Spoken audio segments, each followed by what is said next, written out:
Now, Storm Team Chief Meteorologist Jim Teske with Central New York's most accurate forecast. Here are the numbers for today. More like early March, but we still managed to hit a high of 44 today for the high, 32 the low. There is the snow from earlier in the day, 0.2 of an inch. We'll get a little bit more than that tonight. By the way, we averaged 3 inches of snow for the month of April as a whole. That's your kind of marker for you. 35 here is the current temperature.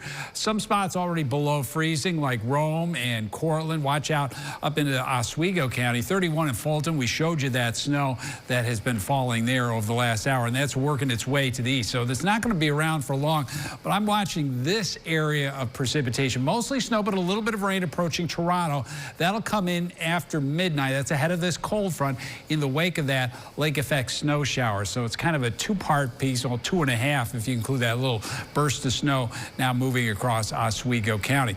And we'll give you the total amounts of snow. It's going to wind down very quickly after, say, noon tomorrow. Most areas trace to 2 inches, like Syracuse and Sodus and Waterloo and Oneida over toward Utica. There'll be some spots in Tompkins, Cortland, Central Shenango County that'll be picking up 2 to 4 inches.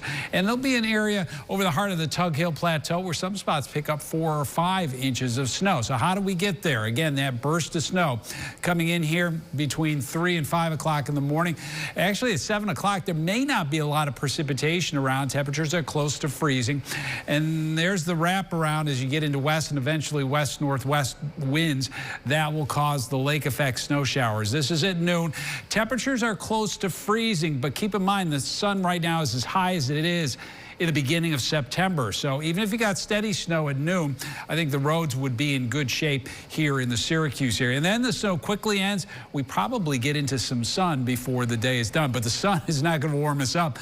Look at that, temperatures hovering around the freezing mark into the middle of the day and afternoon. Then you factor in the wind, and it's going to feel like it's near 20 much of the day.